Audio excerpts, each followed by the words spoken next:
वेङ्कटाद्रिसमं स्थानं ब्रह्माण्डे नास्ति किञ्चन वेङ्कटेशसमो देवो न भूतो न भविष्यति फाल्गुने मासि पूर्णायाम् उत्तरर्क्षेन्दुवासरे गोविन्दराजो भगवान् प्रादुरासीत् महामुने पद्मा पद्मसरो मध्ये प्रसन्नवदने क्षण प्रादुरासीत् जगन्नाथम् पश्यन्तीम् प्रियदर्शन வேம்கடன்கள் மெம்மேல் வினை முற்றவும் தாங்கள் தங்கட்கு நல்லனவே செய்வார் வேங்கடத்துறைவார்க்கு நமாயென்னலாம் கடமை அது சுமந்தார்கட்கே சென்றால் குடையாம் இருந்தால் சிங்காசனமாம் நின்றால் மரபடியாம் நீள்கடலுள் என்றும் புனையாம் மணிவிளக்காம் பூம்பட்டாம் புல்குமணையாம் திருமார்க்கு அரவு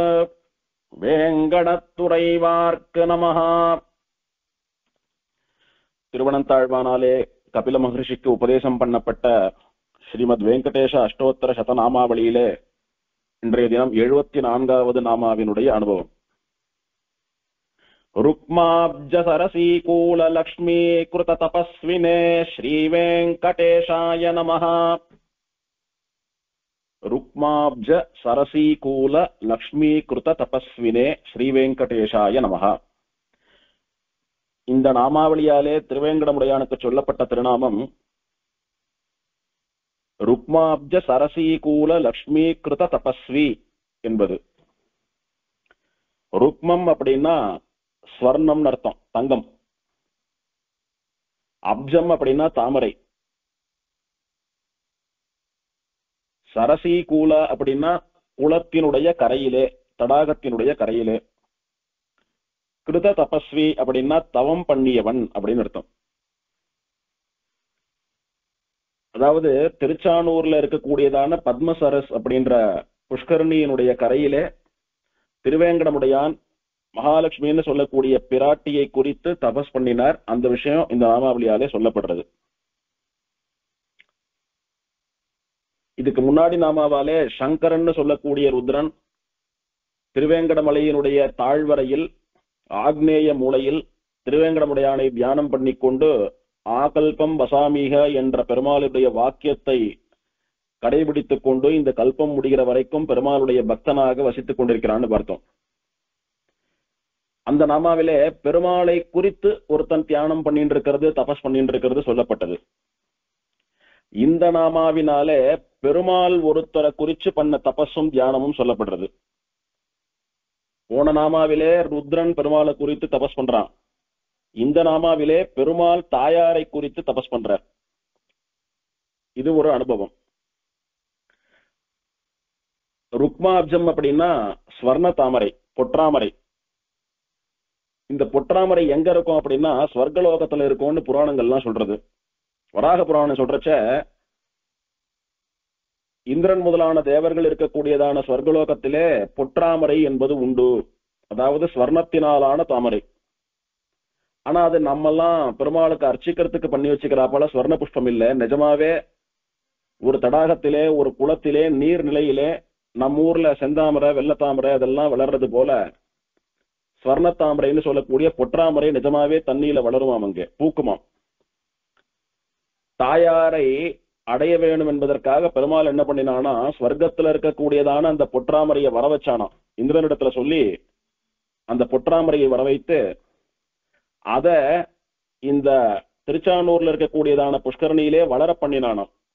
வேற எங்கேயோ இருக்கிற செடி நமக்கு பிடிச்சு போயிடுத்துன்னா நம்ம ஆத்துலயும் வரணும்னு கொண்டாந்து நட்டுக்கிறோமோ இல்லையோ, அந்த மாதிரி பெருமாள் அந்த பொற்றாமரையை இந்த குளத்திலே பூக்க செய்ய வேண்டும்.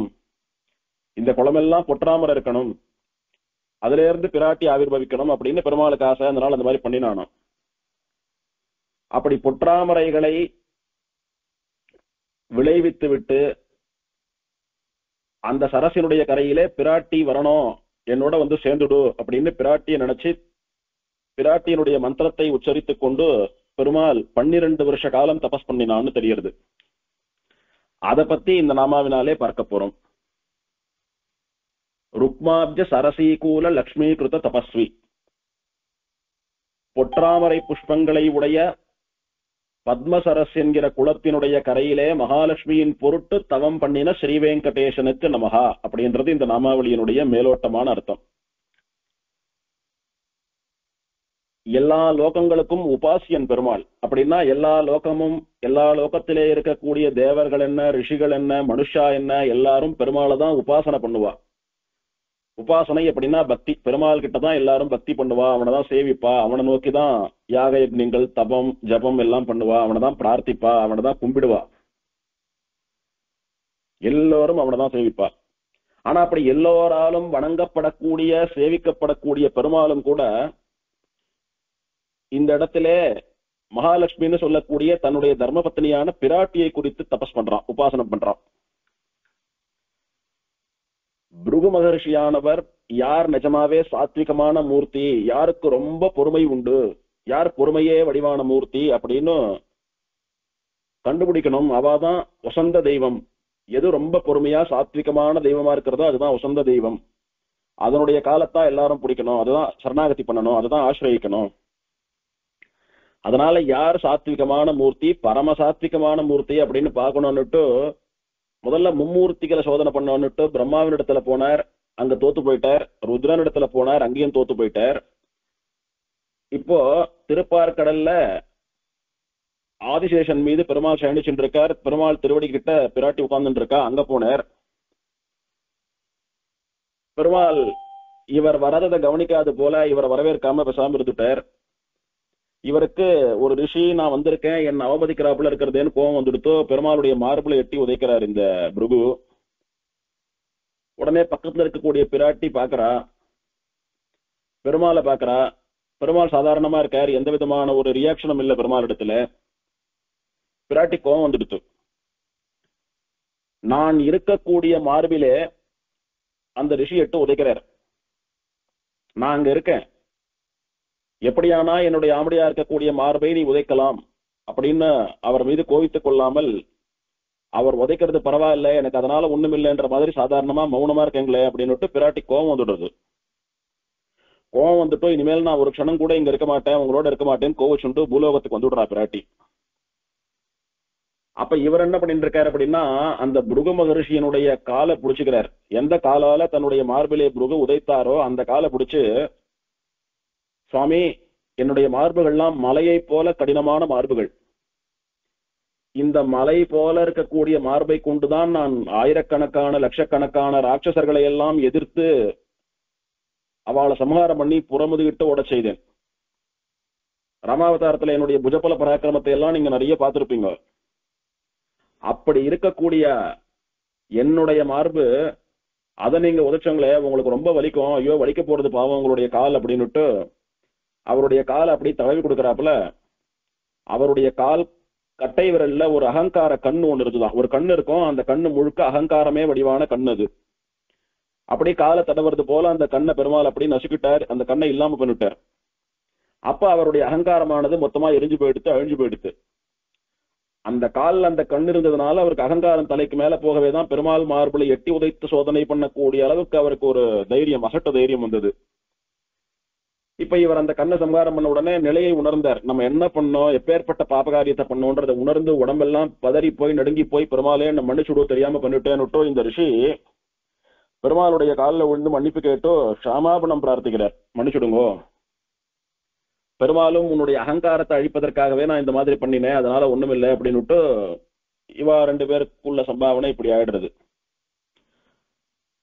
ஆனா பிராட்டி பெருமாள் இடத்துல கோவிச்சுண்டு போறாளே, இது சரியா?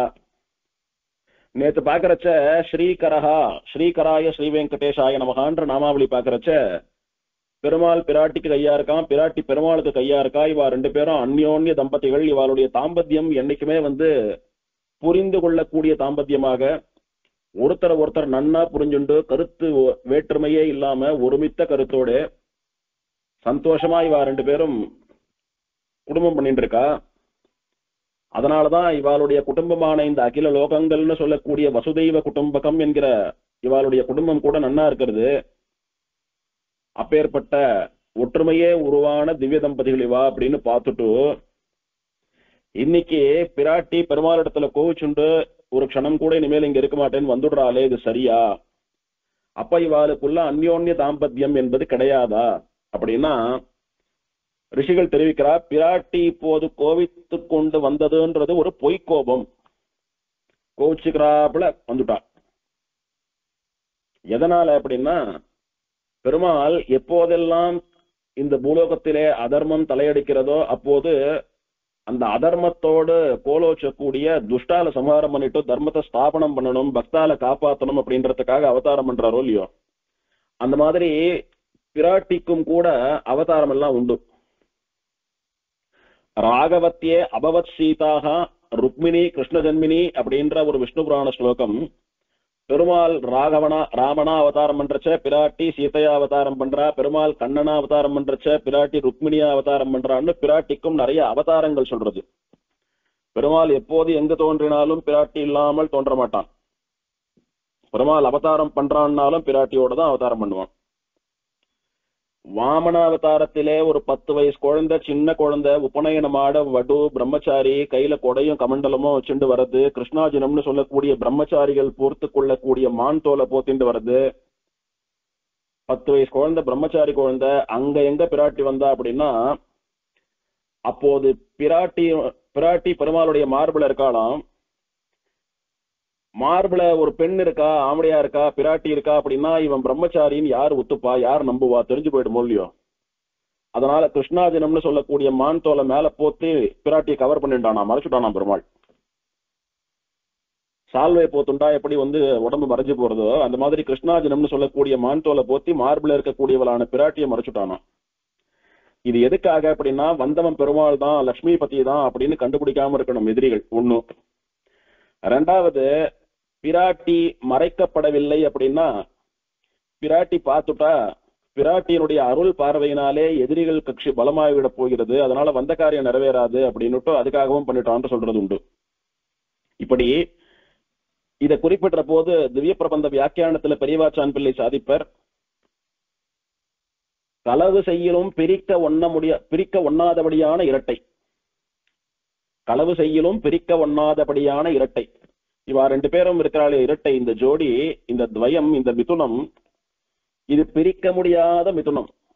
அவ்வளவு ஒற்றுமை, எப்போ 2 பேரும் அப்படியே தோளோட தோல் ஒட்டிண்டே இருப்பா. அத்தனை ஒற்றுமை இவா 2 பேருக்குள்ள, பெருமாளுக்கும் பிராட்டிக்கும் குள்ள. அது எப்பேற்பட்ட இரட்டை, எப்பேற்பட்ட ஜோடி தெரியுமோ? களவு செய்யலும் பிரிக்க ஒண்ண முடியாதபடியான ஜோடி. சுவாமி சாதாரணமா அவ இயல்பா இருக்கிறச்ச ஒன்னா இருக்கா, சரி. களவு, இப்படி கள்ள வேஷத்தை, திருட்டு வேஷத்தை போட்டுண்டோ தான் உண்மையாவே கிரகஸ்தன் பெருமாள், எல்லா லோகங்களுக்கும் பிதா, லக்ஷ்மி மாதா. அப்படி இருக்கிறச்ச ஒரு கல்யாணமானவன் இந்த உலகத்தை தன்னுடைய குழந்தையாக உடையவன் ஒரு 10 வயசு பாலகனை போல பிரம்மச்சாரியா வரான் அப்படின்னா அது நிஜமா? அது ஒரு பொய் வேஷம் தானே, களவு தானே. அது மகாபலியை வஞ்சனை பண்ணி தேவர்களை ரட்சிக்கணும்ன்றதுக்காக தான் இப்படி வரான் பெருமாள். அதனால் அவன் பண்ண காரியம் களவு அப்படின்னு கொண்டாடுறார். அந்த களவுல கூட பிராட்டியையும் பிரிக்க முடியாதான். ஒரு க்ஷணம் அந்த மான் தோல் எடுத்து பார்த்தா உள்ள பிராட்டி உட்கார்ந்துட்டு இருப்பாளாம். பார்க்காத வரைக்கும் க்ஷேமம் இவனுக்கு, பார்த்தாலானா மாட்டின்றுவான். அதனாலே களவு செய்யலும் பிரிக்க முடியாதபடியான இரட்டை வாளுடைய இரட்டை. அப்படிதான் பெருமாள் எங்க போனாலும் பிராட்டியோட தான். எந்த அவதாரம்னாலும் அவனுக்கு தகுந்த மாதிரி பிராட்டி அவதரிச்சுடுவா. உதாரணமா பெருமாள் ஒரு சிம்மமா அவதாரம் பண்றான்னா பிராட்டி ஒரு பெண் சிம்மமா அவதாரம் பண்ணுவா. அந்த மாதிரி பெருமாள் பிராட்டி இல்லாம இருக்கிறது இல்லைன்னு எல்லா புராணங்களும் வேதங்களும் சாஸ்திரங்களும் சொல்றது நமக்கு. அப்படி இருக்கிற போது யாரோ ஒரு பண்ண தப்புக்காக பிராட்டி பெருமாளிடத்திலே கோச்சுண்டு வருவாளா? நாம் என்ன சொல்றோம்? நாம் ஏதாவது தப்பு பண்ணினா கூட பெருமாளிடத்துல பிராட்டி நமக்காக பரிந்துரைக்கிறா. சுவாமி, அந்த குழந்தை ஏதோ தெரியாம பண்ணிடுத்து, அது தப்பே பண்ணல, ஏதோ வேற மாதிரி பண்ணணும்னு வந்தது, கடைசியில இந்த மாதிரி ஆயிடுத்து, அது பண்ணது தப்பே இல்ல, மன்னிச்சுடுங்கன்னு நமக்காக பெருமாளிடத்திலே பரிந்துரை பண்ணக்கூடியவள் பிராட்டி. புருஷகார பூத்தைன்னு அனுபவிக்கிறோமோ இல்லையோ? முடிஞ்ச மட்டும் நாம பண்ண தப்ப பெருமாளிடத்துல சொல்லவே மாட்டாளாம் பிராட்டி. நாம பண்ண தப்ப இந்த மாதிரி பண்ணிட்டான்னு சொல்லவே மாட்டாளாம். அப்படியே பெருமாள் கேட்டாலும் கூட அது தப்பு பண்ணணும்னு பண்ணல, ஏதோ தெரியாம பண்ணிடுத்து, இந்த மாதிரி பண்ணணும்னு கடைசியில் அது இந்த மாதிரி ஆயிடுத்து, அதனால அதை மன்னிச்சுடுன்னு சொல்லி நமக்காக பரிந்துரை பண்ணுவாளாம். இதே மாதிரி நீ எல்லாருக்கும் பரிந்துரை பண்ணிட்டு வந்தியானா அப்புறம் அவ இஷ்டத்துக்கும் தப்பு பண்ண ஆரம்பிச்சிடுவான். பெருமாள் கோச்சுண்டானா அப்போ பெருமாளை தன்னுடைய அழகாலே அப்படி மயக்கி நீ சொல்றது சரிதான், நான் பேசாம இருந்து விடுறேன், பெருமாள் அப்படி அமைதியா இருக்க வச்சுடுவானாம். பெரியவாச்சான் பிள்ளை சாதிக்கிறார், சேதனனை அருளாலே திருத்தும், ஈஸ்வரனை மொழியாலே திருத்தும் அல்லது விழியாலே திருத்தும். சேத்தனன் அப்படின்னா ஜீவன், நாமெல்லாம் சேத்தனால். நம்மள அருளாலே திருத்துவாளாம். இப்ப அடியேன் ஒரு தப்பு பண்றேன் அப்படின்னா, இது நம்முடைய குழந்தை நம்மளை சேவிக்கிறதுக்காக வர்றது, இது தப்பு பண்றது, அதனால இதை திருத்துவோம் அப்படின்னு அடியனுக்கு அனுகிரகம் பண்ணுவா. அந்த அனுகிரகத்தினால அடியேன் புத்தி மாறி, அம்மா நான் பண்ணது தப்பு, நீ புரிய வச்சுட்டே என்ன மன்னிச்சுடு, இனிமேல் தப்பு பண்ண மாட்டேன்னு அடியேனா திருந்துறதுக்காக அவளுடைய அருளை கொண்டு, அவளுடைய தயையை, அனுகிரகத்தை கொண்டு என்னை திருத்துவா. அது சேத்தனனை அருளாலே திருத்தும். நம்மளை எல்லாம் அவளுடைய அனுகிரகத்தினாலே திருத்திடுவா. சரி, சேத்தனனை அனுகிரகத்தினால திருத்துட்டா, பெருமாளை எப்படி அனுகிரகம் பண்ண முடியும்? அப்ப எப்படிடா பெருமாளை இவ மாத்தடா அப்படின்னா, திருத்துறதுன்னா பெருமாள் என்ன தப்பு பண்ணினார் அப்படின்னா, தப்பு பண்றது இல்ல, பெருமாளை இவ வழிக்கு கொண்டாடுறது. அப்படி கொண்டாந்தாதான் நாம எல்லாம் தப்பிப்போம். பெருமாள் என்ன வேணாலும் பண்ணட்டும், நம்ம பேசாம இருக்கலாம், பிராட்டி அமைதியா இருந்துட்டாலான்னா நம்ம கதி என்ன ஆறுது? அதனால ஈஸ்வரன் சொல்லக்கூடிய பகவானை என்ன பண்ணுவாலாம், மொழியாலே திருத்தும், அதாவது தன்னுடைய பேச்சால திருத்துவாலாம். நமக்காக வாதம் பண்ணுவா, தப்பே பண்ணல சுவாமி முதல்ல, ஐயோ தெரியாம பண்ணிடுத்து ரெண்டாவது, மூணாவது பண்ணவே இல்லை வேற ஏதோ பண்ணலான்னு போய் இந்த மாதிரி ஆயிடுத்து, அப்படி இப்படின்னு நமக்காக வாதாடி கடைசியில பெருமாளை அப்படி கூல் பண்ணிடுவா. அப்படி நீ எப்பா பாரு ஏதாவது ஒரு பக்தனுக்காக இப்படிதான் என்னண்ட வாதம் பண்ணிட்டு பறிஞ்சுட்டு வர அப்படின்னு பெருமாள் ஏதாவது கேட்டுட்டாரானா, அப்படி சிரிச்ச முகத்தோட பெருமாள் அப்படி கண்ணுக்கு கண்ணு பார்ப்பாளாம். அப்படி அண்ணலும் நோக்கினால் அவளும் நோக்கினால்னு சொல்ற மாதிரி மலர்ந்த முகத்தோட பெருமாள் அப்படி காதலோட ஆசையோட கண்ணால பார்ப்பாளாம். அந்த பார்வைக்கே பெருமாள் அப்படியே வாய மூடிண்டு பேசாம தலை தூங்கப்படும். ஈஸ்வரனை மொழியாலே திருத்தும், அப்பவும் கேட்கலன்னா விழியாலே திருத்தும், தன்னுடைய கண் அழகாலே திருத்துவா அப்படின்ற மாதிரி. அப்படி பெருமாள் ஒரு விஷயத்துக்காக ஏங்குறான் அப்படின்னா, அது பிராட்டியினுடைய கண் பார்வைக்காக. பிராட்டி நம்மளை அன்பா பார்க்கணும், ஆசையா பார்க்கணும் அப்படின்ற அந்த பிராட்டியினுடைய கட்டாட்சத்துக்காக பெருமாள் ஏங்குறான்னு சம்பிரதாயத்திலே சொல்றது உண்டு. அப்பேற்பட்ட ஒற்றுமை இவாளுடையது. அப்படி நமக்காக பெருமாளை காட்டிலும் ஒரு படி என்ன பல படி மேல இறங்கி நம்மளை காப்பாற்றணும், நமக்கு நல்லது பண்ணணும் அப்படின்றதுக்காகவே இருக்கா பிராட்டி மகாலட்சுமி. அவ போய் இந்த மாதிரி அவளுடைய குழந்தைகள்ல ஒருத்தனான பிருகுவ கோச்சுண்டு இந்த மாதிரி வந்துடலாமா, இல்ல பெருமாளை விட்டு வந்துடலாமா? இவா ரெண்டு பேரும் ஒன்னா இருந்தாதானே இந்த உலகம் நன்னா இயங்கும், எல்லாம் நல்லபடியா நடக்கும். இவா பிரிஞ்சுட்டாளானா நாம எல்லாம் கஷ்டப்பட மாட்டோமா? வந்துடுறாளே அப்படின்னா பொய்க்கோபம் கொண்டு நடிச்சு வரா, கோச்சுண்டா மாதிரி ஒரு பாவலா பண்ணிட்டு.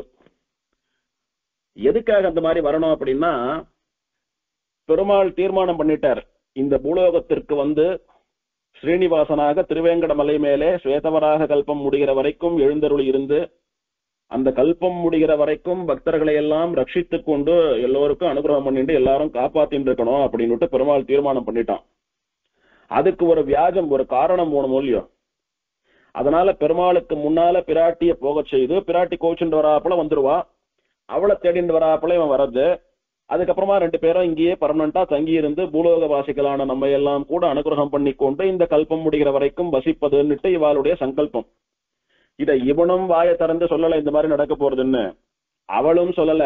ஆனா நடக்கிறது பாருங்க ஒரே மாதிரி. அதுதான் ஒரு நினைவாள்கின்ற உயிரெல்லாம் உயர்ன்னு சுவாமி தேசிகன் காட்டி கொடுத்தபடி ரெண்டு பேருடைய எண்ணமும் சிந்தனையும் சங்கல்பமும் ஏக சங்கல்பம் ஒரே மாதிரி இருக்கும். ஒரு நினைவு, ஒருமித்த கருத்தை உடையவர்கள். அப்படி அவதார காரணமா வந்துட்டா. அவளை தேடிண்டு பெருமாள் வந்தான், அவளை கண்டுபிடிச்சிட்டான், ரெண்டு பேரும் சேர்ந்துட்டா. இப்ப ரெண்டு பேரும் ஜோடியா திருவேங்கட மலை மீது வாசம் பண்றா, நம்மளை எல்லாம் காப்பாத்தின்னு இருக்கா. இதுதான் விஷயம். இப்படி பிராட்டியை குறித்து பெருமாள் அவளை தேடணும்னுட்டு பூலோகத்துக்கு வரான். இது எங்க சொல்லப்பட்ட விஷயம் அப்படின்னா, பத்ம புராணத்திலே சொல்லப்பட்ட விஷயம். அதாவது ஸ்ரீனிவாச கல்யாணம்னு சொல்லக்கூடிய திருவேங்கடமுடையானுடைய கல்யாணம், திருவேங்கடமுடையானுக்கும் பத்மாவதி தாயாருக்கும் நடந்த கல்யாணம் ரெண்டு விதமா சொல்லப்படுறது. ஒண்ணு, நாம ஏற்கனவே பலமுறை பார்த்த மாதிரி இந்த நாமத்திலே பார்க்க போகிற மாதிரி திருச்சானூர் புஷ்கரணியிலிருந்து தாயார் அவதரிச்சு பெருமாள் கழுத்துல மாலை போட்டு ஸ்வயம்பரமா பெருமாளை கல்யாணம் பண்ணிட்டா அப்படின்றது ஒண்ணு.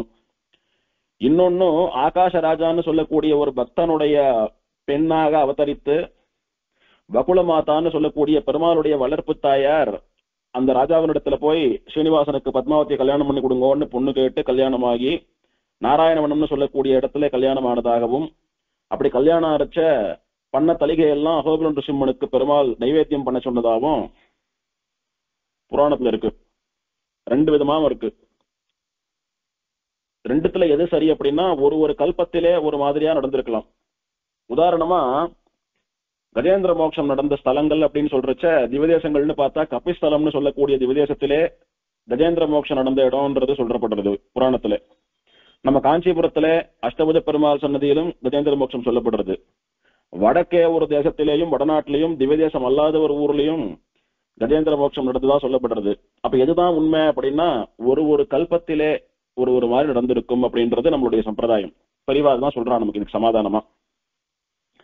அந்த மாதிரி ஒரு கல்பத்துல இப்படி இன்னொரு கல்பத்துல அப்படி நடந்திருக்கலாம் இல்லையா? ஆனா திருச்சானூர் தாயாருடைய அவதார ஸ்தலமாக திகழ்கிறது. தாயார் இன்னைக்கும் அங்க கோயில் கொண்டு நித்தியவாசம் பண்ணி கொண்டு எழுந்துள்ளிருக்கார். அதனால தாயாருடைய ஆதிபத்தியம் நடக்கக்கூடியதான தாயார் பிரதானமான சந்நிதி. அந்த சந்நிதியிலே காலங்காலமா பெரியவா எதை அனுஷ்டிக்கிறாளோ எதை கடைபிடிக்கிறாளோ அதை பிரமாணமா கொண்டு இந்த விஷயம் சொல்லப்பட்டிருக்கிறது. திருச்சானூர்ல பிராட்டி அந்த பத்மசரஸ்னு சொல்லக்கூடிய குளத்தில இருந்து தோன்றிய அந்த புராண நிகழ்ச்சியைத்தான் பிரமாணமா கொண்டு உற்சவங்கள்லாம் பண்ணிட்டு வரா. திருச்சானூர்ல பிரம்மோற்சவம் நடக்கிறது. பிராட்டி இந்த பத்மசரோவரம்னு சொல்லக்கூடிய குளத்தில இருந்து அவதரிச்ச கார்த்திகை சுக்ல பஞ்சமி அன்று தீர்த்தவாரி ஆகும்படியாதான் 10 நாள் உற்சவம் நடக்கிறது. அன்னைக்கு ராத்திரி புராணம் வாசிக்கிறச்ச கூட இந்த பத்ம புராணம் தான் வாசிக்கிறா. அதனால இந்த விஷயத்திலே பத்ம புராணம் எல்லோராலும் கடைபிடிக்கப்படக்கூடிய திவதேசத்திலே கோவில்ல பெரியவாளால பூர்வாச்சாரியாலால ஏற்படுத்தப்பட்ட புராணமானபடினால அதன்படிதான் இப்போ நம்ம அனுபவிக்கிறோம். வெங்கடாச்சல மகாத்மியத்தை முழுசா அனுபவிக்கிற சமயத்துல அங்க ஆகாசராஜாவினுடைய பொண்ணா பிராட்டி அவதாரம் பண்ணி நடந்த கல்யாண சரித்திரம் எல்லாம் தனியா அனுபவிக்கலாம். இப்படி பிருகு மகரிஷி உதச்சிட்டா, பிராட்டி பொய் கோவத்தோட வந்துட்டா, பெருமாள் தேடின்னு வந்துட்டார். பிராட்டி எங்க வந்தாலாம் கோச்சுண்டு திருப்பார்கடல்ல இருந்து நேர பூமிக்கு கூட வரல, பாதாள லோகத்துக்கு போயிட்டாலாம். பூமிக்கு வந்தா பிராட்டி இருக்கா அப்படின்னுட்டு யாரானும் கண்டுபிடிச்சிட போறா, பெருமாள் சொல்லிட்டு போறா, இங்க இன்னும் எங்கேயானும் டீப்பா போய் ஒளிஞ்சுக்கலான்னுட்டு மகான்கள் ரிஷிகள் பக்தர்கள் இவாள்லாம் வசிக்கக்கூடிய பூமியை விட்டுட்டு பாதாளத்துக்கு போயிட்டாலாம். ஏன்னா மகான்கள் நாரதரை போல சஞ்சாரம் பண்றவா இவாள்லாம் பார்த்தாளான்னா பிராட்டி இங்கதான் இருக்கான்னு பெருமாள் இடத்துல சொல்லிட்டு போறா அப்படின்னுட்டு பாதாள லோகம்னு சொல்லக்கூடியது ஏகாந்தமான இடம், அங்கெல்லாம் யாரும் போக விரும்ப மாட்டா, அங்க போயிடலான்னு அங்க போய் மறைஞ்சிருந்தாலாம். அங்க கபிலர்னு சொல்லக்கூடிய மகரிஷியை வாசம் பண்ணிட்டு இருந்தார் ஏகாந்தமா பாதாளத்துல. அவர் என்ன பண்ணார், பிராட்டியை பார்த்து விடுறார். அவர் கண்ணுக்கு பிராட்டி விக்கிரகமா தெரிஞ்சுட்டா, நிஜமான ஸ்வரூபத்தை காட்டாம விக்கிரகமா தெரிஞ்சு விடுறா. அப்ப பிராட்டி மகாலட்சுமியினுடைய விக்கிரகம் இங்க எப்படி வந்ததுன்னு தெரியல, இங்க மகாலட்சுமி இந்த விக்கிரகத்துல இருக்கா, இவள் ஆராதனம் பண்ணணும்னுட்டு கபிலர் என்ன பண்றார், சந்தோஷமா தினம் இந்த மகாலட்சுமியா இருக்கக்கூடிய தாயாருக்கு அனுகிரகம் பண்ணிட்டு வர்றார்.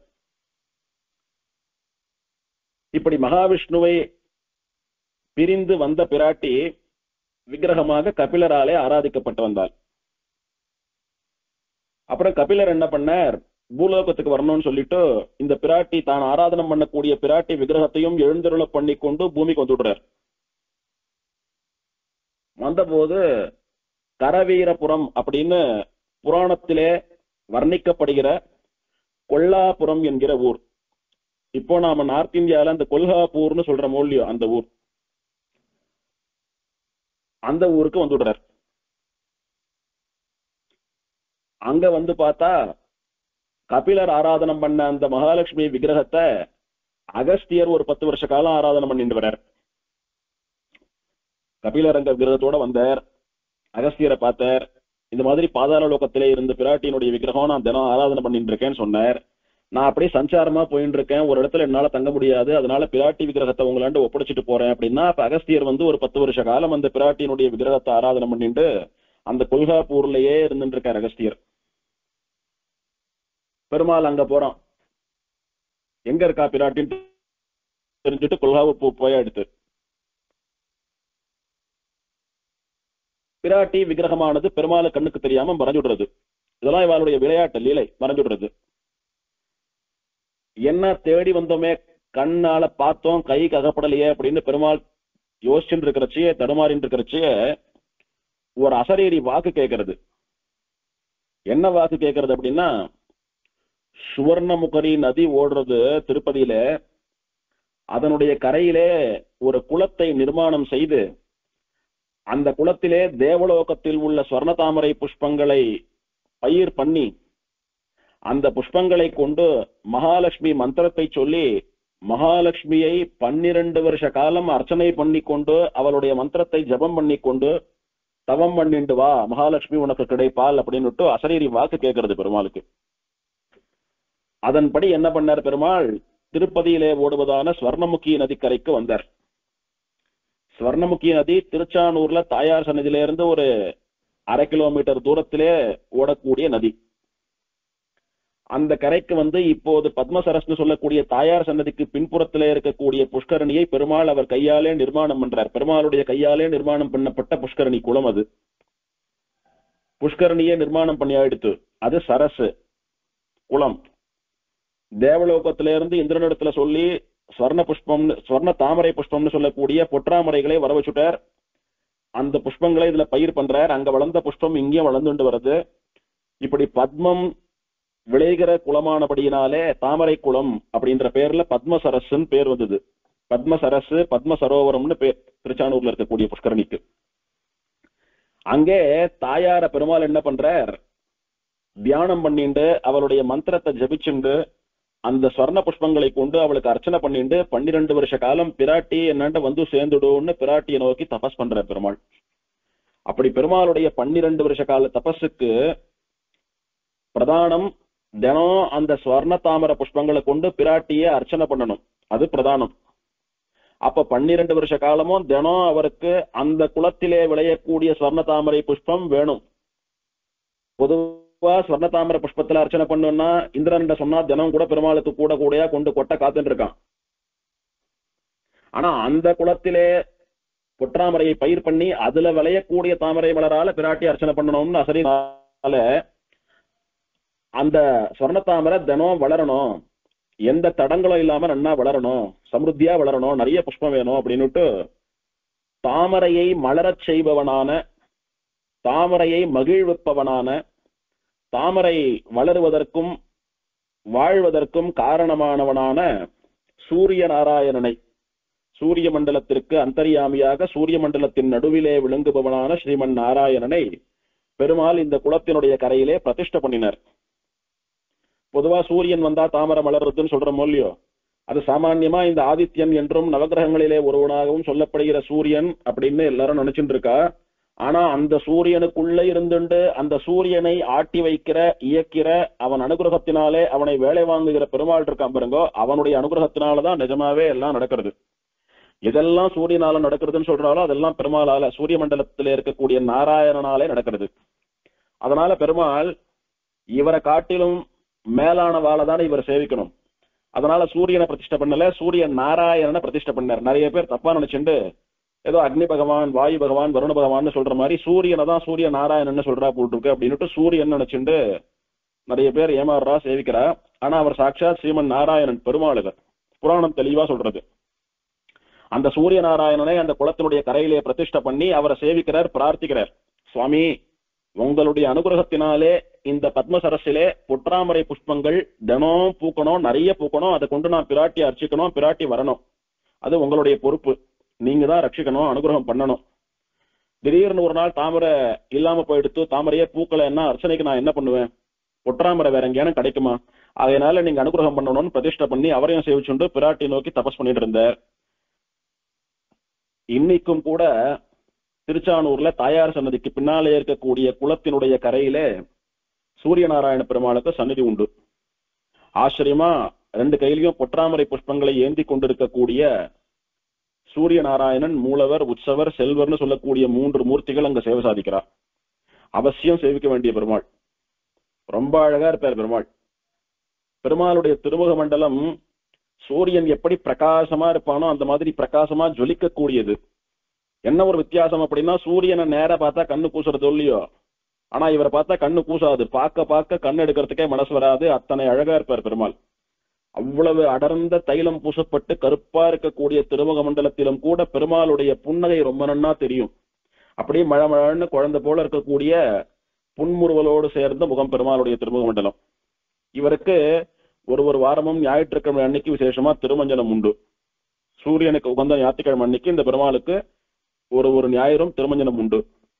வெள்ளி சனி இந்த 2 நாள் இந்த பெருமாளை சேவிச்சா கவச்சம் எல்லாம் இல்லாம வெறும் வஸ்திரம் மட்டும் உடுத்திட்டு பெருமாளுடைய நிஜமான திருமேனியை நன்னா சேவிக்கலாம். ஞாயிற்றுக்கிழமை காத்தாலும் திருமஞ்சனம் ஆயிடுச்சுன்னா பெருமாளுக்கு கவச்சம் சாத்தி அலங்காரம் எல்லாம் பண்ணுவா. அதனால பெருமாளுடைய நிஜ திருமேனியை சேவிக்கணும்னு நினைக்கிறவா வெள்ளிக்கிழமை சனிக்கிழமை சேவிக்கலாம். அலங்காரத்தோட சேவிக்கணும்னா என்னைக்கு வேணாலும் போலாம் பெருமாளை சேவிக்க. அப்படி ஆச்சரியமான பெருமாள் இவர். திருமலையில ரதசப்தமி உற்சவம் ரொம்ப விசேஷமா நடக்கிறது வழக்கம். சூரியனை அனுகிரகம் பண்றதுக்காக பெருமாள் சூரியோதயத்தின் போது சூரிய வாகனத்திலே அவனுக்கு சேவை சாதிப்பர். சூரிய உதயமாகறதுக்கு முன்னாலேயே பெருமாள் சூரிய வாகனத்துல புறப்பாடாகி வந்து சூரியன் உதிக்கிற போது அவனுக்கு சித்தமா சேவை சாதிக்கிறதுக்காக காத்துட்டு இருப்பார் தன்னுடைய பக்தனுக்காக. அப்படி சூரிய வாகனத்துல எழுந்தருள்ற பெருமாளை சூரியனானவன் சேவித்து மகிழ்வான்.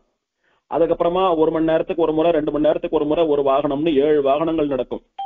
இந்த 7 வாகனங்களுக்கு நடுவுல மத்தியான சமயத்துல தீர்த்தவாரியும் நடக்கும் திருமலையில. அதே மாதிரிதான் கோவிந்தராஜனுக்கும் உண்டு. என்ன வித்தியாசம் அப்படின்னா, கோவிந்தராஜனுக்கு கார்த்தால முதல்ல தீர்த்தவாரி ஆயிடும். அதன் பிறகு சூரிய உதயத்துக்கு சூரிய வாகனம் அப்படின்னு கடைசியா ராத்திரி கருட சேவன் 7 வாகனங்கள் ஒரு தீர்த்தவாரின்னு 8 உற்சவம் நடக்கும். ஏன்னா கோவிந்தராஜன் தீர்த்தவாரி கண்டுள்றது நேத்து பார்த்த மலையினுடைய தாழ்வாரத்திலே இருக்கக்கூடியதான ஆழ்வார் தீர்த்தத்துல போய் தீர்த்தவாரி கண்டுள்ளுவர். அதனால பெருமாள் போனா வர நாழியாக கொண்டதுனால பின்னால 3 மணிக்கே புறப்பட்டு போயிடுவார்.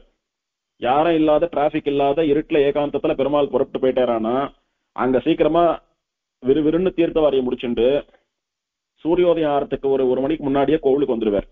வந்து சூரிய வாகனத்திலே புறப்பாடாகி சூரியன் உதயமாகும் போது சூரியனுக்கு சூரிய வாகனத்துல சேவை. அப்படியே ஒரு வாகனமா 7 வாகனங்கள் முடிஞ்சு ராத்திரி கருட சேவையோட உற்சவம் முடியும். இது கோவிந்தராஜனுக்கு. மலையில ரதசப்தமி எப்படி நடக்கிறதுன்றதெல்லாம் நீங்க நேரமும் சேவிச்சிருப்பீங்க, டிவியில லைவும் காட்டுவா. அதனால அடியே அது ரொம்ப சொல்ல வேண்டியதில்லை. திருச்சானூர்ல தாயாருக்கும் ரதசப்தமி உண்டு. இது நிறைய பேருக்கு தெரியாது. மேபி நிறைய பேருக்கு தெரிஞ்சிருக்கலாம், ஆனா பலருக்கும் தெரியாத விஷயம்.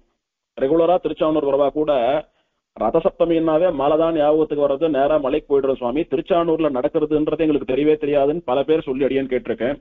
மலையில ரொம்ப கூட்டம் ஜாஸ்தியா இருக்கும்ன்றதுனால எங்கேயான ஒரு இடத்துல உட்கார்ந்துதான் பெருமாளை சேவிக்க முடியும்.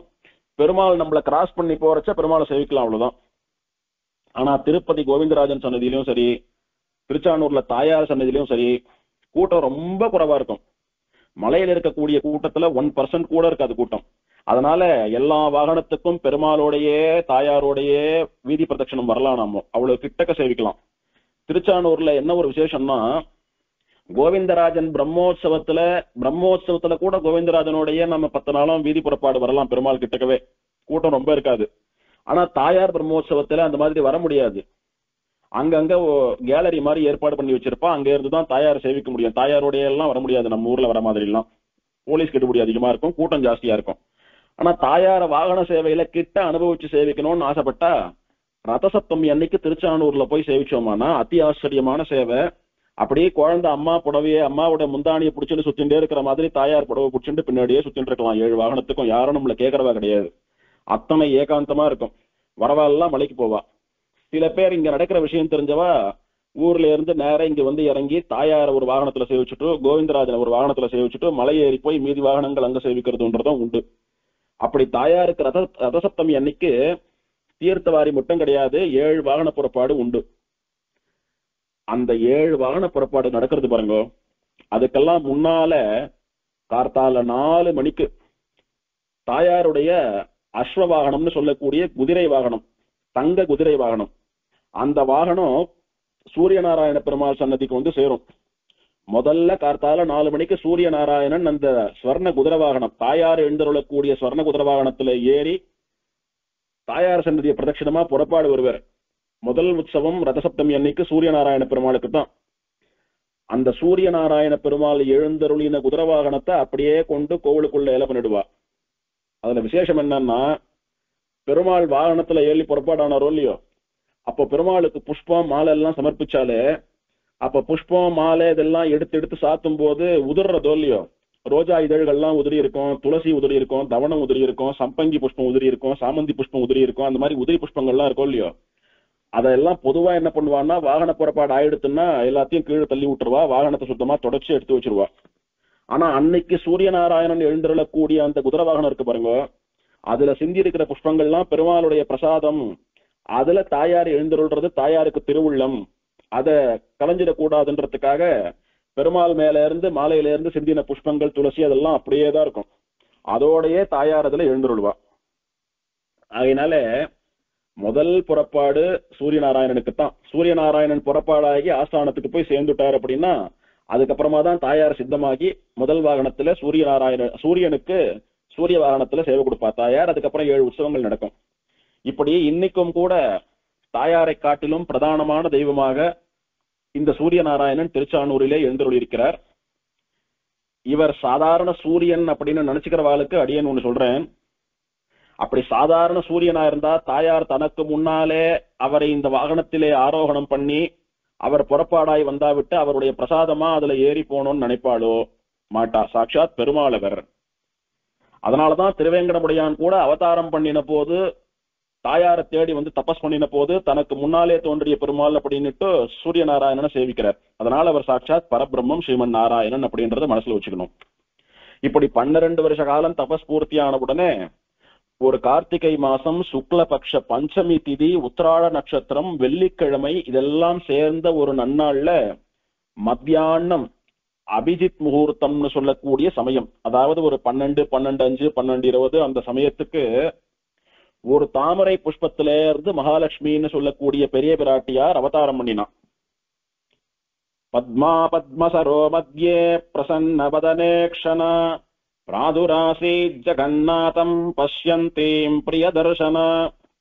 பத்மான்னு சொல்லக்கூடிய தாயார் பத்மசரோ மத்தியே, பத்மசரஸுக்கு நடுவிலே பிரசன்ன வதனேக்ஷண மலர்ந்த முகத்தோட சிரித்த கண்களோட ஜெகநாதம் பிராதுராசீத், ஜெகநாதன் சொல்லக்கூடிய அகில உலகங்களுக்கும் அதிபதியான பெருமாள் இருக்கிறானே ஸ்ரீனிவாசன், அவனுடைய முகத்திலே சந்தோஷம் ஒரு மகிழ்ச்சி ஏற்படும்படியாக அவதாரம் பண்ணினாள்.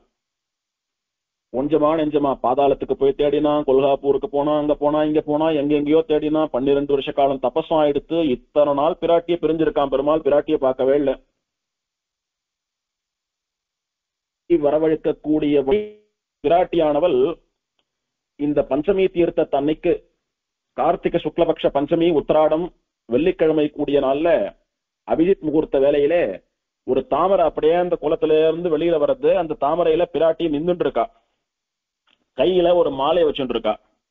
அந்த மாலை கல்ஹார புஷ்ப மாலைன்னு பெயர் அதற்கு. அந்த மாலையோட பிராட்டி அவதாரம் பண்ணினா அப்படின்னு சொல்லப்படுறது. அப்படி 12 வருஷ காலம் மகாலட்சுமியை குறித்து இந்த பத்ம சரஸ்கரையிலே தவம் பண்ணின திருவேங்கடமுடையானுக்கு நமஹா அப்படின்னு இந்த நாமாவளிக்கு அர்த்தம். ருக்மாப்ஜ சரசீகூல லக்ஷ்மி கிருத தபஸ்வி அப்படின்றதா இந்த நாமா இதை வர்ணித்தது. ருக்மாப்ஜ சரசீகூல லக்ஷ்மி கிருத தபஸ்வினே ஸ்ரீ வெங்கடேஷாய நமஹா.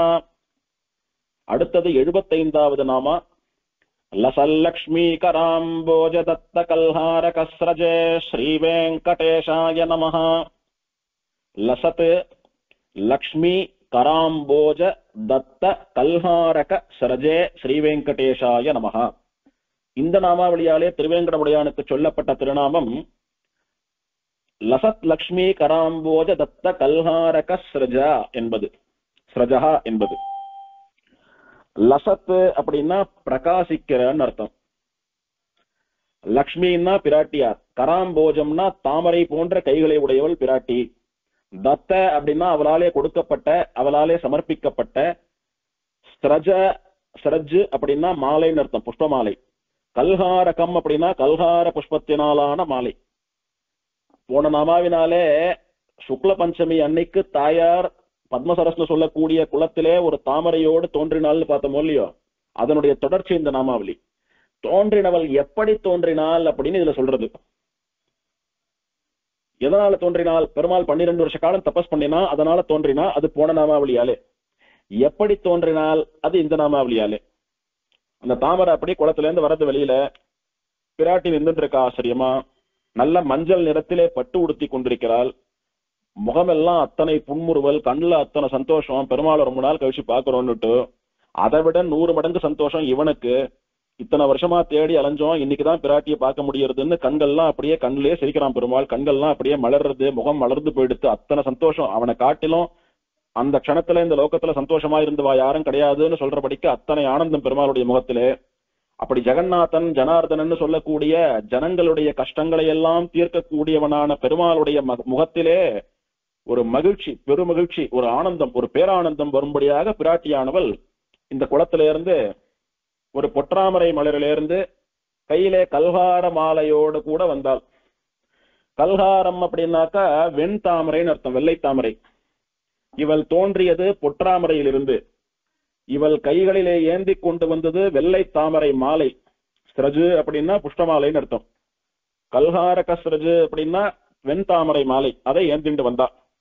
வந்தவோ கரைக்கு வந்து நேர பெருமாளுக்கு கிட்டக்க வந்து பெருமாளை காதலோட ஒரு பார்வை பார்த்து, பெருமாளுடைய கழுத்திலே இந்த வெள்ள தாமரை புஷ்ப மாலையை சமர்ப்பிச்சு பெருமாளை வரித்து கல்யாணம் பண்ணி கொண்டு அப்படி பெருமாள் ஆசையா பார்த்துட்டு நிக்கிறா.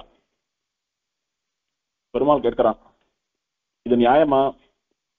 ஒரு க்ஷணம் கூட உன்னை விட்டு பிரியக்கூடாதுன்னு நினைக்கிற என்ன இந்த மாதிரி கஷ்டப்படுத்தி இத்தனை வருஷம் விட்டுட்டு போனங்களே பிராட்டி, இது நியாயமா அப்படின்னு பெருமாள் கேட்கிறச்ச, பிராட்டியும் உணர்ச்சி வசப்பட்டு, சுவாமி அகலகில்லேன் இறையும், இனிமேல் ஒரு க்ஷணம் கூட உங்களை விட்டு பிரிய மாட்டேன். இறை பொழுது அப்படின்னா க்ஷணகாலம், ஒரு செகண்ட்னு சொல்றோம் இல்லையோ, அந்த நேரம் கூட இனிமேல் உங்களை விட்டு பிரிய மாட்டேன் சுவாமி. அகலகில்லேன், பிரிய மாட்டேன், பிரிய முடியாது என்னாலே. அகலேன் அப்படின்னு சொல்லல, அகலேன் அப்படின்னு சொன்னா என்னால பிரிய முடியும் ஆனா மாட்டேன். அகல கில்லேன் அப்படின்னா என்னால பிரியவே முடியாது சுவாமி, ஏதோ தெரியாம பண்ணிவிட்டேன், இனிமேல் பண்ணவே மாட்டேன், பண்ண முடியாது என்னால, உங்களை பிரியணும்ன்ற எண்ணமே வராது எனக்கு. அகலகில்லேன் இறையும் அப்படின்னு சொல்லிட்டு இவள் இந்த அலர்மேல் மங்கை பெருமாளுடைய மார்பிலே ஏறி அமர்ந்தாளாம். இவளுக்கு பத்மாவதின்னு பெயர். பத்மம்னு சொல்லக்கூடிய தாமரையிலே இருந்து தோன்றியவளானபடியினாலே பத்மாவதி. ஆழ்வார் தமிழ் படுத்துகிற போது அலர் மேல் மங்கை அப்படின்னார். அலர் அப்படின்னா மலர் புஷ்பம், மேல்னா அதுக்கு மேல, மங்கை பெண்ணாக அவதரித்த பிராட்டி, புஷ்பத்திலிருந்து தோன்றிய பெண், அவள் அலர்மேல் மங்கை. அவள் இந்த கல்கார மாலையை பெருமாள் கழுத்திலே சுயம்பரமாக சூட்டி பெருமாளை கல்யாணம் பண்ணி கொண்டு இனிமேல் அகலகில்லேன், ஒரு க்ஷணமும் பிரிய மாட்டேன்னுட்டு அவனுடைய மார்பிலே ஏறி, வலது மார்பிலே ஏறி அமர்ந்தாள். அவள் தான் இப்போது அர்ச்சா விக்கிரகத்திலே கூட பெருமாளுடைய வலது மார்பிலே வியூகலட்சுமியாக இருக்கிறாள் அப்படின்றது அந்த நாமாவளியிலே நன்னாவே அனுபவித்தோம். அப்படி என்னைக்கு பெருமாள் பிராட்டியை சேர்ந்தானோ அன்னைக்கு அவளோட ரொம்ப சந்தோஷமா இருந்தான் பெருமாள். அவனுடைய கவலையெல்லாம் தீர்ந்து போயிடுத்து.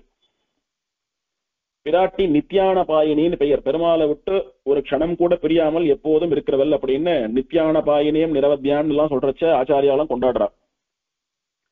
போன நாமாவும் இந்த நாமாவும் ரெண்டும் ஒன்னா சேர்த்து அனுபவிக்க வேணும். அது திருச்சானூர்ல இருக்கக்கூடியவளான அலர்மேல் மங்கை என்றும் பத்மாவதினு சொல்லக்கூடிய தாயாரனுடைய வைபவம் அது. இப்படி பத்மசரஸ்ல பிராட்டி ஆவிர்பவிக்கிறா, பெருமாளுடைய தபஸ் பூர்த்தியாருது, பிராட்டி அங்க வரா அப்படின்றத தெரிஞ்சுட்டு பிரம்மா ருத்ரன் இந்திரன் முதலான எல்லா தேவர்களும் அவாவ ஆமடியாள்களையும் அழைச்சிட்டு தம்பதியா போய் திவ்ய தம்பதிகளை சேவிக்கணும். பெருமாளும் பிராட்டியும் நமக்கெல்லாம் அம்மாவும் அப்பாவுமான திவ்ய தம்பதிகள், அவளை நாமெல்லாம் கூட தம்பதிகளா போய் சேவிக்கணும்னுட்டு அவளை சேவிக்கிற ஆசையில பல காலம் பிரிந்திருந்த பெருமாளும் பிராட்டியும் ஒன்று சேர்ந்து ஆனந்தமாக தங்களுடைய மகிழ்ச்சியை வெளிப்படுத்தி கொண்டு தங்களுடைய உல்லாசமான ஆனந்தத்தை பரிமாறிக்கொண்டிருக்கக்கூடிய அந்த அழகான காட்சியை சேவிக்கணும்னு வரா. அம்மா அப்பாக்கு கல்யாணம் ஆச்சு, குழந்தை பிறக்கிறது, குழந்தை வளர்றது, அம்மா அப்பாக்கு 60 70 அந்த மாதிரி ஏதோ ஒரு வர்றது. அப்ப குழந்தைகள்லாம் என்ன ஆசைப்படுறது, உங்களுக்கு கல்யாணம் பண்ணி பார்க்கணும்னு ஆசை, நீங்க 2 பேரும் தம்பதிகளா மனையில எழுந்தருளி இருக்கணும், நீங்க கல்யாணம் பண்ணிக்கணும், அதை பார்க்கணும்னு நாங்க ஆசைப்படுறோம் அப்படின்னு ஆசைப்படுறது, நன்னா செலவு பண்ணி விசேஷமா வைதிகமா ஏற்பாடு பண்றது, 60 70 80 நடக்கிறது, மாங்கல்ய தாரணம் எல்லாம் பண்ணிக்கிறா, 2 பேரும் சேர்ந்து நின்று போட்டோ எல்லாம் எடுத்துக்கிறா, இதெல்லாம் பார்த்து குழந்தைகள் அத்தனை சந்தோஷப்படுறது. அவ கல்யாணத்தை பாக்குறதுக்கு நாம கொடுத்து வைக்கல, இப்ப பாக்குறோம் அப்படின்னு ஒரு ஆனந்தம். அந்த மாதிரி தங்களுடைய தாயும் திருத்தகப்பனாரும் பிரிந்திருந்து மற்றொரு முறை இணைகிற இந்த கல்யாணம் போன்ற வைபவத்தை சுயம்பரமா பெருமாளுடைய கழுத்திலே பிராட்டி மாலை போட்டு அவனை ஏத்துண்டத சேவிக்கணும்னுட்டு அவன் பெற்ற குழந்தைகளான எல்லா தேவதைகளும் தங்களுடைய மனைவிமார்களையும் அழைச்சிட்டு வந்து தம்பதிகளா சேவிக்கிறா எல்லாரும்.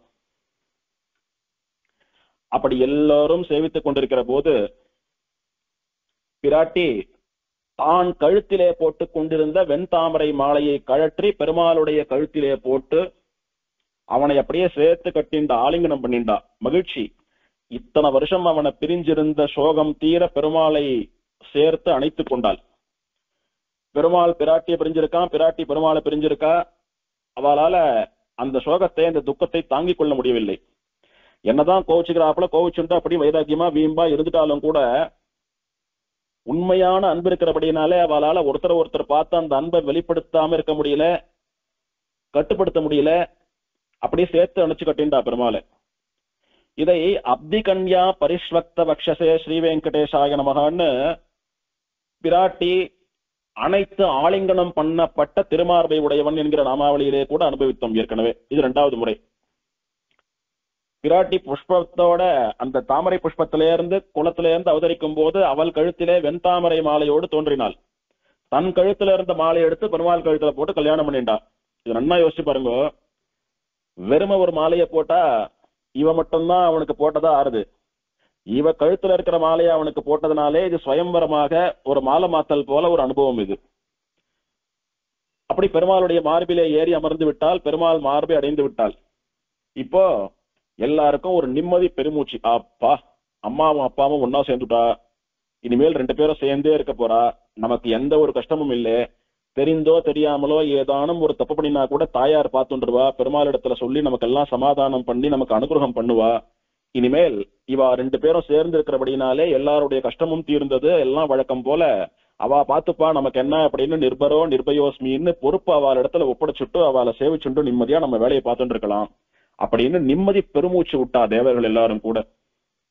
ஆயிடுதா, பிராட்டி வந்துட்டா, பெருமாள் மார்பில் ஏறி உட்காந்துட்டா, 2 பேரும் ஒன்னா சேர்ந்து எடுத்து. அடுத்தது என்ன பண்ணினா, பெருமாள் அனுகிரகம் பண்றான் அந்த பத்மசரஸ்னு சொல்லக்கூடிய புஷ்கரணிக்கு. ஹே பத்மசரஸ்னு சொல்லக்கூடிய புஷ்கரணியே, குளமே, நீதான் என்னுடைய மகாலட்சுமி உன்னிடத்திலே இருந்து தோன்றுவதற்கு காரணமாக இருந்தாய். உன்னிடத்திலே இருந்துதான் மகாலட்சுமி தோன்றி என்னை கல்யாணம் பண்ணிக்கொண்டு என்னோடு சேர்ந்தாள். அதனால என்னுடைய கவலையை துடைத்து அவளை தாங்கிக் கொண்டிருந்த ஒன்ன நான் விசேஷமா அனுகிரகம் பண்றேன். இந்த 3 லோகங்களிலும் விசேஷமான புகழ் உனக்கு உண்டாகும். பூலோகம், புவர்லோகம், சுவர்லோகம்னு சொல்லக்கூடிய 3 லோகங்களிலும் திருச்சுகனூரிலே இருக்கக்கூடிய பத்மசரஸ்ன்னா இந்த 3 லோகத்துல எல்லாருக்கும் தெரியும். அத்தனை பிரசித்தமான சரசாணி திகழ்வாய். 3 லோகத்தில் உள்ளவர்களும் கூட ஒரு நாள் உன் காலடியில வந்து நிப்பா. இந்த சரசனுடைய கரைக்கு வரமாட்டோமா? அந்த சரசனுடைய கரையில நமக்கு நிக்கிறதுக்கு ஒரு இடம் கிடைக்காதா? அந்த தீர்த்தத்துல நாம தாயாரோட சேர்ந்து தீர்த்தமாட மாட்டோமா? தாயார் அவதாரம் பண்ணின அந்த தீர்த்தம் நம்ம மேல பட்டுடாதா? நம்ம கஷ்டம் எல்லாம் தீர்ந்துடாதா? தாயாருடைய ஸ்ரீபாத தீர்த்தமானது நம்ம தலைக்கு நம்ம உடம்புக்கு படாதா அப்படின்னுட்டு தேவர்கள் என்ன, ரிஷிகள் என்ன, பக்தால் என்ன, சாமானிய மனுஷர்கள் என்ன எல்லாம் கூட காத்துண்டு உன் இடத்துல வந்து உன் காலடியில மண்டிட்டு நிக்க போறா. அப்பேற்பட்ட வசந்த பெருமையை, கீர்த்தியை நீ அடைய போகிறாய் அப்படின்னு பெருமாள் அந்த பத்மசரசுக்கு வரம் கொடுத்தார். இத பத்ம புராணமானது நமக்கெல்லாம் சொல்றது. உத்தாய சஸ்மிதா லக்ஷ்மீ ஆகத்ய ஹரிமஞ்சசா கல்ஹாரமாலாம் உன்முச்ய விஷ்ணோஹோ கண்டே சமர்ப்ய ச ஆலிங்யதம் சதுர்பாஹும் சர்வலோகான் வ்யலோகயத் பாத்மம் சரஸ்ஸமீக்ஷ்யாத வரம் தஸ்மை ததௌ ஹரிஹ இத்யுக்த்வா கருடேஷானம் அதிருஹ்ய ரமாசகஹ போகிராஜகிரிம் கத்வா சுவாமி புஷ்கரிணீ தடே ரமதே ரமயைகாந்தே ரமணீயே ஸ்ரீயஸ்பதிஹி அப்படின்னு பத்மபுராணம் இத சொல்றது. உத்தாய சஸ்மிதா லக்ஷ்மிஹி ஆகத்திய ஹரிமஞ்சசா. மகாலட்சுமின்னு சொல்லக்கூடிய பிராட்டி சஸ்மிதா சிரித்த முகத்தோடு கூட உத்தாய அந்த குளத்திலே இருந்து எழுந்து வந்தால் தோன்றினால், ஆகத்திய ஹரிமஞ்சசா நல்ல மஞ்சள் நிறத்திலே உள்ள பட்டுப்புடவையை அணிந்து கொண்டு வந்தால். எப்படி வந்தால்? கல்ஹார மாலாம் உன்முச்சிய, கல்ஹார மாலைன்னு சொல்லக்கூடிய மாலையை கழுத்திலே அணிந்தவளாக, விஷ்ணோகோ கண்டே சமர்ப்பிச்ச அணிந்து கொண்டு வந்தால். என்ன பண்ணினால்? விஷ்ணுவினுடைய கழுத்திலே அந்த மாலையை சமர்ப்பித்தாள். தன் கழுத்திலே இருக்கக்கூடிய மாலையை கழட்டி பெருமாளுடைய கழுத்துல மாலை மாத்தி கல்யாணம் பண்ணிண்டா. ஆலிங்கிய தம் சதுர்பாகும் சர்வலோகான் விலோகயத்து. எல்லா லோகத்தில் உள்ள தேவர்கள் மனுஷர்கள் இவெல்லாம் பார்த்துட்டு இருக்கிறச்சையே சதுர்பாகும் 4 தோள்களை உடைய திருவேங்கடமுடையான் ஸ்ரீனிவாசனை ஆலிங்கனம் பண்ணி கொண்டாள், சேர்த்து அணைத்துக் கொண்டாள். இப்படி 2 பேரும் ஒன்னா சேர்ந்துட்டா. பாத்மம் சரஸ் சமீக்ஷியாத வரம் தஸ்மை ததௌ ஹரிஹி. பெருமாள் இந்த பத்ம சரஸ்னு சொல்லக்கூடிய இந்த திருக்குளத்திற்கு புஷ்கரணிக்கு வரம் கொடுத்தார். 3 லோகங்களிலும் பிரசித்தமான புகழோடு நீ திகழப் போகிறாய் அப்படின்னுட்டு ஹரின்னு சொல்லக்கூடிய பெருமாள் வரம் ததௌ, அதுக்கு வரம் கொடுத்தான். கொடுத்தா எடுத்து அதுக்கப்புறம் என்னாச்சு? இதி உக்துவா கருடேஷானம் அதிருஹ்ய ரமாசகா. இத சொல்லிட்டு அந்த பத்மசரசுக்கு இத சொல்லிட்டு அனுகிரகம் பண்ணிட்டு வரம் கொடுத்துட்டு பெருமாள் கருடனின் பெயர்ல இவனும் அலர்மேல் மங்கைன்னு சொல்லக்கூடிய பிராட்டியும் ஏறிக்கொண்டு மலைக்கு போயிட்டா, திருமலைக்கு. இந்த ஸ்லோகத்துல சொல்றச்ச கருடேஷானம் அதிருஹ்ய ரமா சகஹா அப்படின்னு சொல்ற. பிராட்டியோடு கூட கருடன் மீது பெருமாள் எழுந்தருளி பறந்து மலைக்கு போனான் அப்படின்னு. அது என்ன சுவாமி, பெருமாள் அப்படின்னாவே பிராட்டியோட தானே போவான், ரமாசகனா தானே போவான், அதையே இங்க பெருசா சொல்லிண்டு பெருமாள் போனான்னு சொன்னா பத்தாதா அப்படின்னா, வரச்ச எப்படி வந்தான் திருச்சானூருக்கு? பிராட்டி இல்லாம இங்க பிராட்டி கிடைச்சிட மாட்டாளான்ற ஏக்கத்தோட வந்தான். இப்ப அந்த ஏக்கம் தீர்ந்து போயிடுத்து, பிராட்டியோடு கூட போறான்.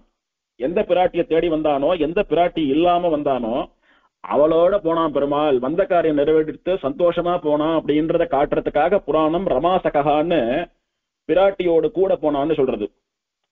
ஆனா கருட வாகனத்திலே பெருமாள் மட்டும் தானே எழுந்தருள்றான், பிராட்டி எங்க போனா? ஆனா இங்க ரமாசகான்னு சொல்றே அப்படின்னா, பிராட்டி பெருமாள் பக்கத்துல நிக்கலையே, ஏறி மார்பில் உட்கார்ந்துண்டாலும். அதனால பெருமாள் மார்பிலேயே பிராட்டி நிரந்தரமா வசிச்சுட்டா. அப்ப பெருமாள் உட்கார்ந்துட்டானா அவன் மார்பில பிராட்டி ஏற்கனவே இருக்கா. அதனால பெருமாள் கருடேஷானம் அதிருஹ்ய ஈசன்னு சொல்லக்கூடிய இந்த ஈஸ்வரன் பெருமாள் கருடன் மீது ஏறி அமர்ந்து பிராட்டியோடு கூட புறப்பட்டான் அப்படின்னா, கருடன் மேல பெருமாள் இருக்கான், பெருமாள் மார்புல பிராட்டி இருக்கா, இவன் 3 பேரும் வைகுண்டத்துக்கு போனா, பூலோக வைகுண்டமான திருமலைக்கு போனா அப்படின்னுட்டு போயாச்சு. என்ன பண்ணினா? போகிராஜகிரிம் கத்வா சுவாமி புஷ்கரிணீ தடே ரமதே ரமயைகாந்தே ரமணீயே ஸ்ரீயஸ்பதிஹி. போகிராஜகிரிம் கத்வா, போகிராஜகிரின்னு சொல்லக்கூடிய திருமலைக்கு போய் சேர்ந்தார்கள். அங்க எங்க போனா? சுவாமி புஷ்கரிணி தட்டே, சுவாமி புஷ்கரணியினுடைய கரைக்கு போய் சேர்ந்தார்கள். போய் என்ன பண்ணினா? ரமதே மகிழ்ந்தார்கள். எப்படி மகிழ்ந்தார்கள்? ரமயை காந்தே, ரமான்னு சொல்லக்கூடிய பிராட்டியோடே ஏகாந்தத்திலே தனிமையிலே மகிழ்ந்தான். எப்படி மகிழ்ந்தான்? ரமணீயமாக பார்ப்பதற்கு அழகாக இருக்கும்படியாக மகிழ்ச்சியோடே இருந்தான். யாரு அப்படின்னா ஸ்ரீயஸ்பதிஹி, திருமகள் கேள்வன், அலர்மேல் மங்கை நாயகன். இந்த ஸ்லோகம் ரொம்ப ஆச்சரியமான ஸ்லோகம். இந்த ஸ்ரீயஸ்பதிஹின்ற பதத்துக்கு பதிலா வெங்கடேசகான்னு சொல்லியிருக்கலாம், கோவிந்தகான்னு சொல்லியிருக்கலாம், வேற ஏதானு சொல்லியிருக்கலாம். ஸ்ரீயஸ்பதிகின்னு சொன்னது அங்க எப்படி ரமாசகான்னு எந்த பிராட்டி இல்லாமல் வந்தானோ அந்த பிராட்டியும் அழைத்து கொண்டு போனான், வந்த காரியம் ஆயிடுத்துன்னு தெரியப்படுத்தினாரோ, அந்த மாதிரி பிராட்டி இல்லாம பிராட்டியை தேடி தனிமையா இங்க கிடைப்பாளா அங்க கிடைப்பாளான்னு வராக பெருமாளை பிரார்த்திச்சுண்டு மலையில இருக்கக்கூடிய ஒரு மலை, ஒரு தீர்த்தம், ஒரு குகைன்னு கண்ட இடத்துலயும் பெருமாள் அப்படி அம்மாவை தொலைச்ச குழந்தை தேடுறாப்புல தேடிட்டு இருந்தான் பெருமாள். அப்ப பிராட்டி இல்லாம தான் முதல்ல இந்த மலைக்கு வந்தான் அவளை தேடிண்டு. இப்போ பிராட்டி கிடைச்ச உடனே அவளோட சேர்ந்து அவளுடைய கணவனாக அவளோடய இருக்கான் அப்படின்னு காட்டி கொடுக்கறதுக்காக ஸ்ரீயப்பதிகின்னு பிராட்டியுடன் சேர்ந்தவன்னு சொன்னார். போகிராஜகிரி, போகி அப்படின்னா சேஷன் அப்படின்னு அர்த்தம். திருவனந்தாழ்வானுக்கு போகின்னு பெயர். பொதுவா பாம்புக்கு போகின்னு பெயர். போகி ராஜன் அப்படின்னா பாம்புகளின் அரசன். யாரு? திருவனந்தாழ்வான். கருடன் எப்படி பக்ஷிராஜனோ பறவைகளின் அரசனோ, பறவையறையா புல்லறையா அப்படின்னு சொல்றோமோ, அந்த மாதிரி அனந்தன்னு சொல்லக்கூடிய திருவனந்தாழ்வான் ஆதிசேஷன், சேஷங்களுக்கெல்லாம் ராஜா. அதனால போகிராஜன் பெயர் அவனுக்கு. போகிராஜகிரி அப்படின்னா அந்த சேஷன் மலையாக இருக்கக்கூடிய இடம். திருமலை என்ன சொல்றோம்? சேஷாச்சலம் சேஷாத்ரின்னு சொல்றோமோ இல்லையோ? திருவனந்தாழ்வானே மலையாக படுத்துட்டு இருக்கான்னு. அப்ப சேஷாத்ரின்ற பெயருக்கு இன்னொரு பெயர் போகிராஜகிரின்றது. கிரின்னா மலை. அந்த திருவனந்தாழ்வான் மலையாக இருக்கக்கூடியதான திருமலைக்கு வந்து சேர்ந்தார்கள். சுவாமி புஷ்கரணி கரைக்கு வந்து சேர்ந்தார்கள். வந்து பெருமாளும் பிராட்டியும் ஏகாந்தத்திலே அவ மனசுக்கு பிடிச்சபடி ரெண்டு பேரும் கையை கோத்துண்டு அப்படி இந்த திருமலை வனங்களிலே உலாவி கொண்டு, மலையிலே இருக்கக்கூடிய அழகான வனங்கள், காடு, தோட்டம், தோப்பு, துறவு, தீர்த்தங்கள் இதையெல்லாம் பார்த்து ரசிச்சுண்டு ஒண்ணுத்த ஒண்ணு வர்ணிச்சுண்டு பெருமாள் பிராட்டி இடத்துல சொல்றா, இந்த மலை எவ்வளவு அழகா இருக்கு பாருங்க பிராட்டி, ரொம்ப நன்னா இருக்கு, மனசுக்கு ரொம்ப பிடிச்சிருக்கு அப்படின்னு சொல்றச்ச, ஆமா சுவாமி எனக்கும் ரொம்ப பிடிச்சிருக்கு, நம்ம ரெண்டு பேரும் சந்தோஷமா இந்த மலையிலேயே கடைசி வரைக்கும் அப்படியே கையை கோத்துண்டு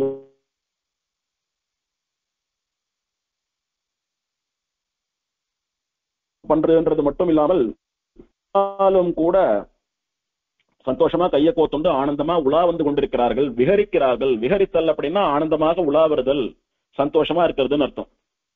அது எப்படி இருக்கிறதா? பார்ப்பதற்கு அழகாக இருக்கிறதாம். பெருமாளும் பிராட்டியும் சேர்த்தி கண்டருள்றா. பங்குனி உத்திரம்னு சொல்றோம், திருவாடிப்புறம்னு சொல்றோம், பெருமாளும் பிராட்டியும் சேர்த்தி சேவன்றோம். பல மணி நேரம் காத்துன்னு இருந்து போய் சேவிக்கிறோம். ஸ்ரீரங்கநாச்சியார் சேர்த்தின்றோம், உறையூர் சேர்த்தின்றோம், காஞ்சிபுரத்துல 5 தாயாரோட சேர்த்தின்னு சொல்றோம். இப்படி சேர்த்தி சேவன்னா தேடி தேடி போய் சேவிக்கிறோம். பொதுவா கணவன் மனைவி ஒன்றாக இருக்கக்கூடியது அப்படின்றது வந்து ஏகாந்தம், தனிமை, பர்சனல். அதெல்லாம் ஒரு பப்ளிக் பிளேஸ்ல ரெண்டு பேரும் சேர்ந்து கூட நிக்க மாட்டாலோ இல்லையோ. ஆனா பெருமாளும் பிராட்டியும் அருகருகே அமர்ந்து இருக்கக்கூடிய அந்த காட்சியை ரெண்டு பேரும் சேர்ந்து ஒரே ஆசனத்திலே உட்கார்ந்து கொண்டிருக்கக்கூடிய காட்சியை சேர்த்தின்னு சொல்றோம். அது பாக்குறதுக்கு எப்படி இருக்குன்னா, முகம் சுளிக்கும்படியாக அருவறுப்பெல்லாம் இல்ல. என்ன இது பப்ளிக் பிளேஸ்ல இப்படி நின்றுட்டு இருக்கா ரெண்டு பேரும் ஒன்னா அப்படின்ற மாதிரி எல்லாம் இல்ல. ஆஹா என்ன அழகு, பெருமாளும் பிராட்டி என்னமா ரெண்டு பேரும் ஒன்னா சேவை சாதிக்கிறா அப்படின்னு ரசிச்சு ரசிச்சு சேவிக்கிறோமோ இல்லையோ. அந்த மாதிரி இந்த அலர்மேல் மங்கையும் திருவேங்கடமுடையானும் கையை கோத்துண்டு இந்த மலையில அப்படி சுத்தி வர்றது பாக்குறதுக்கு அத்தனை ஆசையா இருக்கான், ரமிக்கும்படியா இருக்குதான், ரமணீயமா இருக்குதான். பாக்குறவெல்லாம் என்ன அழகா பெருமாளும் பிராட்டியும், ஆஹா ஒருத்தருக்கு ஒருத்தர் அப்படி, இவருக்காக அவ பிறந்திருக்கா, அவளுக்காக இவர் பிறந்திருக்கார், மேட் ஃபார் ஈச் அதர். என்ன அழகான ஜோடி, அவளுடைய தாம்பத்தியம் என்ன, என்ன ஒரு அழகான ஒற்றுமை அவள் இடத்துல. பெருமாள் எப்படி பிராட்டியை புரிஞ்சுட்டு இருக்கான், பிராட்டி எப்படி பெருமாளை புரிஞ்சுட்டு இருக்கான். இவாளுக்குள்ளேயா சண்டை வந்தது? இப்படி இருக்கிற பிராட்டியா இவனை விட்டுட்டு வந்துட்டா, நம்பவே முடியலையே அப்படின்னு சொல்லும்படியா பார்த்து பார்த்து ரசிக்கிறாளாம். இவா ரெண்டு பேரும் கையை கோத்துண்டு இந்த மலையில ஏகாந்தமா சுத்தி வரணும்னு சுத்தி வந்துட்டு இருக்கா. ஆனா எல்லாரும் இந்த அழகை பார்த்து ரசிக்கிறா. அப்படி பார்த்தால் முகம் சுளிக்காதபடிக்கு, பார்த்து ரசிக்கிறபடிக்கு ஒரு அழகோடே கூட இந்த அழகான மலையிலே இந்த அழகனும் அழகியும் கையை கோர்த்து கொண்டு ஆனந்தமாக உலா வந்து கொண்டிருக்கிறார்கள் அப்படின்னு இந்த ஸ்லோகம் தெரிவிக்கிறது. இந்த ஸ்லோகத்தை தினம் திருமலையில மந்திர புஷ்பத்துல சொல்லக்கூடியது. இது எல்லா திவதேசங்கள்லயும் திருவாராதனத்தின் போது மந்திர புஷ்பம் அப்படின்னு வேத மந்திரங்கள், அந்த ஸ்தலத்தினுடைய ஸ்தல புராணத்திலே வரக்கூடிய முக்கியமான ஸ்லோகங்கள் இதையெல்லாம் சொல்லி பெருமாளுக்கு திருவாராதனம் பண்றதுன்றது வழக்கம். அந்த மாதிரி திருமலையிலே சொல்லக்கூடிய மந்திர புஷ்பத்திலே இந்த ஸ்லோகமானது தினம் சொல்லப்படுறது. போகிராஜகிரிம் கத்வா ஸ்வாமி புஷ்கரிணி தடே ரமதே ரமயை காந்தே ரமணீயே ஸ்ரீயப்பதிஹி. ஆச்சரியமான ஸ்லோகம். இப்படி பெருமாளும் பிராட்டியும் திருவேங்கடமலைக்கு போய் சேர்ந்தா. இந்த பத்ம புராணத்தை பிரமாணமாக ஆதாரமாக கொண்டுதான் இன்னைக்கும் திருச்சானூர்னு சொல்லக்கூடிய அலர்மேல் மங்காபுரத்திலே தாயாருக்கு பிரம்மோற்சவம் நடக்கிறது. இதிலே சொல்லப்பட்டபடி கார்த்திகை மாசம் சுக்ல பஞ்சமி உத்திராட நட்சத்திரம் வெள்ளிக்கிழமை என்று தாயார் இதிலிருந்து அவதாரம் பண்ணினான் சொன்னதுக்கு தகுந்தபடி அன்னைக்குத்தான் தாயாருக்கு அவதார உற்சவம் அப்படின்னுட்டு அன்னைக்கு 9ஆம் நாள் வர மாதிரி கணக்கு பண்ணி முன்னாடி 8 நாள் உற்சவம், 9ஆம் நாள் அன்னைக்கு பஞ்சமி தீர்த்தம். தாயார் ஆச்சரியமா மத்தியானம் அவள் எந்த வேலையிலே இந்த தீர்த்தத்திலே இருந்து அவதரிச்சாலோ அந்த வேலையிலே இந்த தீர்த்தத்திலே தீர்த்தவாரி கண்டருளுகிறாள். இதற்கு பஞ்சமி தீர்த்தம்னு பெயர். இந்த பெயர் ரொம்ப பிரசித்தமான பெயர். பஞ்சமி தீர்த்தம் அப்படின்னா, பஞ்சமி தீர்த்த உற்சவம் அப்படின்னா பெருமாள் சாதித்தது போல 3 லோகங்களிலும் பிரசித்தி. தாயார் உற்சவம், திருச்சானூர் உற்சவம், தாயார் பிரம்மோற்சவம் அப்படின்லாம் சொல்றது வழக்கம் இல்லை. பஞ்சமி தீர்த்த உற்சவம், பஞ்சமி தீர்த்தம்னு தான் பிரசித்தி. அவ்வளவு ஃபேமஸான உற்சவம் இது. இந்த 9 நாளும் ஜனங்கள் அப்படியே கூட்டம் கூட்டமா வந்து சேவிச்சபடியே இருப்பா. குறிப்பா கருட சேவன்னிக்கு ரொம்ப கூட்டமா இருக்கும். அதை விட தாயாருக்கு கஜவாகனம்னு சொல்லக்கூடிய யானவாகனத்தன்னைக்கு கூட்டம் அதிகமா இருக்கும். எல்லாத்த காட்டிலும் இந்த பஞ்சமி தீர்த்தத்துக்கு கூட்டம் அதிகமா இருக்கும். எவ்வளவு அதிகமா இருக்கும்னா, திருமலையிலே திருவேங்கடமுடையான் புரட்டாசி சிரவணத்தன்னைக்கு தீர்த்தவாரி கண்டருள்றான் பாருங்க, அதெல்லாம் ஒண்ணுமே இல்லை. அதை விட பல மடங்கு கூட்டம் இருக்கும். திருவேங்கடமுடையான் தீர்த்தவாரியில சுலபமா இடம் பிடிச்சுடலாம், தீர்த்தமாடி விடலாம். ஒரு காத்தால ஒரு 3:30 மணில இருந்து காத்துட்டு இருந்தோம்னா ஒரு 6:30 மணிக்கு புஷ்கரணிக்குள்ள விடுவா. பெருமாளோட சேர்ந்து தீர்த்தமாடிடலாம். 3 மணி நேரம் காத்துட்டு இருந்தா போதும் திருவேங்கடமுடையானோட தீர்த்தமாட. அது ஒரு பெரிய விஷயமே இல்லை. தாயாரோட சேர்ந்து தீர்த்தமாடணும்னா 12-15 மணி நேரம் எல்லாம் காத்துட்டு இருக்கணும். மத்தியானம் 12 மணிக்கு தாயார் சக்கரத்தாழ்வாரும் ஸ்ரீ சட்டாரியும் குளத்துல இறங்குறா அப்படின்னா 11:15 மணிக்கு 11 மணிக்கு தான் குளத்தூர்ல பப்ளிக் அலோவ் பண்ணுவா. ராத்திரி 8 மணி 9 மணில இருந்தே ஜனங்கள் காத்துட்டு இருக்கோம். எங்க காத்துட்டு இருக்கோம் அப்படின்னா, ரோட்ல அங்கங்க ரோட்லயே பந்தல் போட்டு தரைய பெருக்கி வச்சிருப்பா. பஸ் போற ரோட்ல அன்னைக்கு ஒரு நாள் பஸ் எல்லாம் பிளாக் பண்ணிடுவா.